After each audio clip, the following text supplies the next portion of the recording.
What's going on? Why are we back on Flight 828?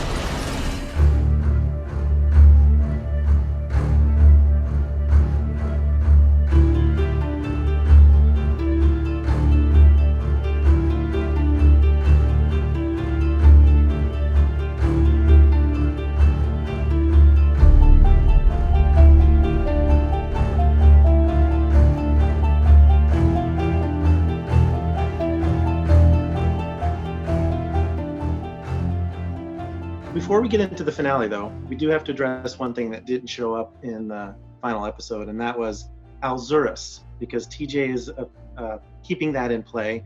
Right. And is that going back up on the cork board if and when you break season 3?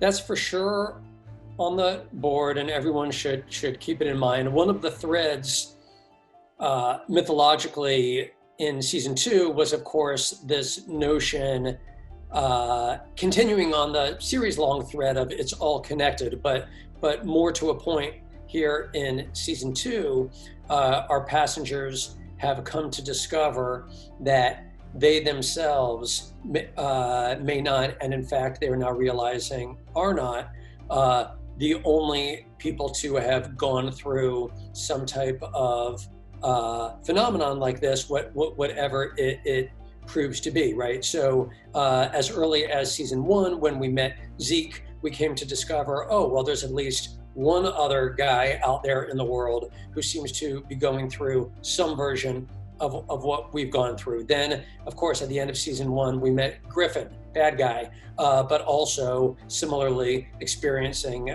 this notion of death and return.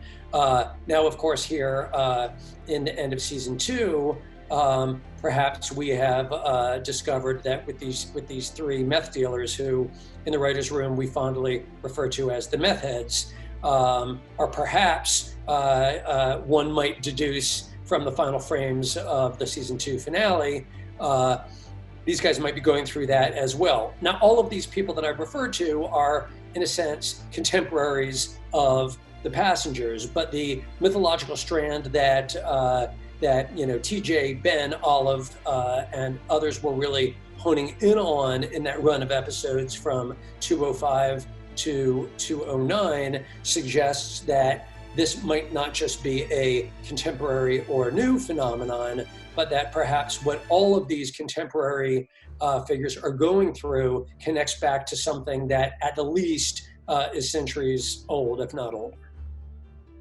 Now, we haven't really heard too much from Ben and the others in this season about Dark Lightning, but when fans are thinking about the fact that the bodies of Jace, Pete, and Corey weren't found under the ice, was it your intent to let the viewer draw their own conclusions based on how the ice was broken with that lightning bolt?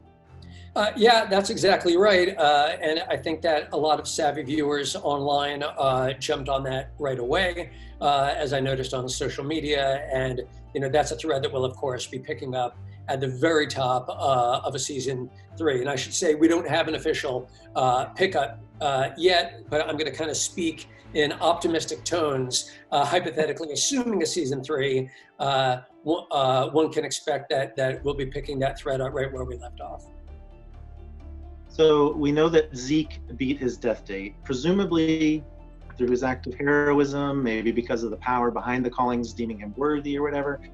But is it too easy to say that, you mentioned Griffin last season, he died maybe because he abused the callings, or is that ignoring the fact that Cal and others have actually had visions of the specific date that they died? Yeah, these are all the exact questions that I'm glad you're asking, and that I'm hoping that the audience continues to ask themselves. These are the questions that our passengers will be continuing to ask themselves. But I don't want to just leave everything up in the air and give a non-answer. So let me say that I think that people are right to assume, to deduce that the notion of a death date now, in light of Zeke, appears to be conditional.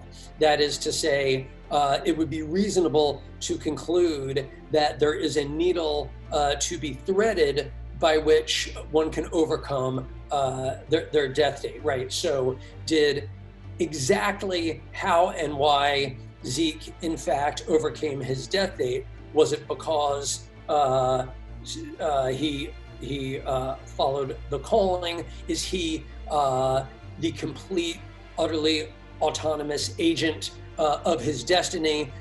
These are questions that we're going to be continuing to ask ourselves as we go forward. And what I can tease is that should we get to a season 3, the ultimate fate of the 3 meth heads will tell us something much more specific and concrete in terms of our hero's understanding about the death date itself and how that death date can be overcome. And so Zeke surviving his death date is an important data point. Griffin failing to survive his death date is another important data point. But all the way back when I pitched the show to Warner Brothers and NBC a couple of years ago, even in the pitch room when I sold the series, I walked them through Griffin, I walked them through Zeke, and I walked them through the meth heads, because these 3 events, if you will, are crucial to the overarching mythology. And so therefore, should we get to a season 3, when that other shoe falls in regard to the fate of the meth heads, all of the fans who have been paying close attention, yourself included, if I can think of you as a fan, because you seem to know everything that's going on and you have a smile on your face, everybody who's been paying close attention is going to understand with a lot more clarity where we're heading mythologically. Yeah, it's interesting you said that. I wouldn't have guessed that the meth heads were important that far back, even in the pitch room. But does the new information about the death date that we got from Zeke make it less important now for Sanvi to find a cure, and more important for her to now avoid the consequences of accidentally killing the Major? Assuming the Major is actually dead, of course. How can I answer that without giving away too much? I would say, hypothetically, assuming each and every individual were in complete and utter control of their destiny, then one could optimistically deduce that if everyone continues to be a good Boy Scout and Girl Scout, continues to try to follow the callings, that they'd be able to survive the death date, and therefore a scientific workaround would not be necessary. We're going to learn in season 3 that it's less cut and dry than that, and that as a result, notwithstanding the best intentions of people like Ben and Michaela and Sanvi, our other heroes, there may be other forces in play here that compromise their own individual ability to beat the death date. And so for that reason, Sanvi will come to discover that her scientific endeavors remain quite relevant. Oh, that's cool. I'm glad to hear that. Now, I won't ask you to give any hints about the wing of the plane that was found in the Caribbean by that Puerto Rican fishing boat. But small clarification, it was actually a tail fin, but yes, go on. Tail fin, okay. But are you able to say whether or not we should be keeping in mind the disappearance of Captain Daly and the neuropsychologist Fiona Clark from season 1? I don't want to comment specifically on Captain Daly and Fiona. I know that that's been a question that frequently shows up in social media, and it's a great question. And I know that a lot of people are asking, are they out there? Are they 5 years ahead? Did they time jump? They're all great questions, and that's something I want to kind of leave dangling out there right now. I will say that this tail fin is going to end up in the hands of others than just these 2 fishermen that we saw out there in the water, and soon enough, quite early in a hypothetical season 3, the entire globe is going to be focused on the nature of this tail fin. Is it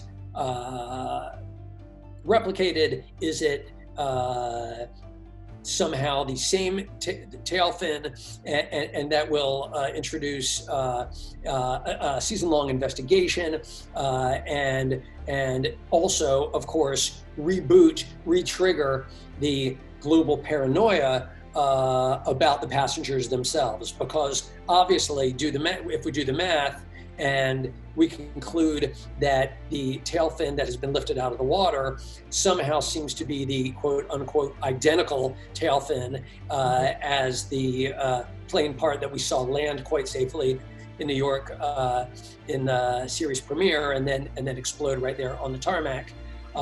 It's a metaphysical impossibility, and as a result, what does that make our passengers? I'm sure I'm just restating things that people are already thinking. We're all on the same page, and that's fundamental to our mythological storytelling in season 3. Well, I think what people sometimes forget is that, Griffin died, Zeke died. So obviously that means that the passengers have to have died at some point in order to have anything to happen on their death date. It's like, what did they expect to happen once those 5 years expired otherwise? That is a logical deduction, Michael. That's all I'll say on that. And I think that's the perfect place to end. Thanks so much, Jeff, for talking to me today. Thank you for your time, for your enthusiasm, and everybody out there watching. I'm so grateful to you as well. Thanks so much.